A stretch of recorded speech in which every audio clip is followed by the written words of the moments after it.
Alright, greetings family, this is Bomani and I'm here with my good brother, Azad. Respect.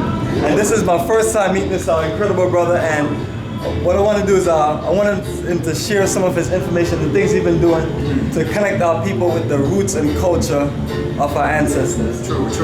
So pretty much, one perfect love, you know what I'm saying, peace, love, so pretty much I've been on YouTube for maybe 7-8 years now, and you can pretty much see the progression over time, just how my consciousness evolved. And I just got into books more, I started asking questions, like everything I was learning in the American school systems, I was like, something wasn't adding up. So I was like, you know what, let me go and go ahead and do this math myself. So I went ahead and I just started reading, and then I started unlocking just more African history. I'm like, whoa, our people don't really know this. Our people really don't know themselves. They don't know their traditions because they're over here in the West and they're being colonized, indoctrinated, you know what I'm saying? So pretty much I started the YouTube because on the internet, the World Wide Web, you can reach the whole entire world through that internet, the World Wide Web. So you can reach people out in Australia, India, Africa, all over. And so I pretty much just make YouTube videos just spreading Pan-African consciousness,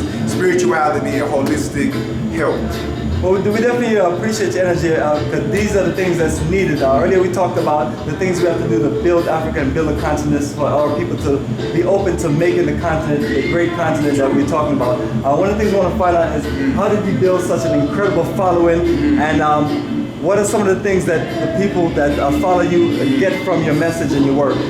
Okay, so pretty much the one thing that I do recognize is that people like to see a progression over time. So me, I started my channel off of just growing my locks. And so I didn't realize that it was gonna grow into that. Like that wasn't even my intention, but that's just what it grew into. So pretty much like they just saw how I matured, mentally, spiritually, physically, you know what I'm saying? And just how I matured, you know what I'm saying? Just as a human being. And so I think pretty much how I build a strong following is just people seeing me and them feeling like, I'm their brother. They know me, but they may have not personally met me, but I share so much of my life on the YouTube and my experiences, my travels all over the world, you know what I'm saying, that pretty much it just inspires others and then it attracts them to stay tuned. So just pretty much documenting my progression, Perfect.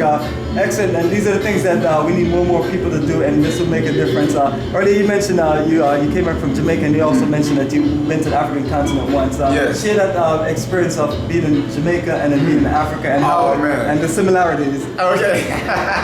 Okay, so just from my world, I pretty much interpret Jamaica as a small Africa. If you've been to Jamaica, you've been to Africa, but just like a small piece of land, So like pretty much when I went to Jamaica, of course the language is different. Like they speak a patois, you know what I'm saying, like a broken English or whatnot. So of course I feel like the language, like it wasn't as much of, okay, well, I really need to understand the language, you know what I'm saying, more. So when I went to Ghana, now they speak Ewe, Tree, Ga, you know what I'm saying, like all these local languages. At least every Ghanaian knows at least maybe 4-5 languages, you know what I'm saying? And then they know English on top of it. Some of them do know. So, so pretty much when I went over there, it was just like, of course, knowing the history of like the slave ships and the 400 or 500 years of, you know what I'm saying? So I went to Africa really for a pilgrimage, kind of like how Muslims, you know what I'm saying, do like, you know what I'm saying, like they go to Mecca. It's like the same thing how I felt like every African, no matter where you are in the world, you gotta get to Africa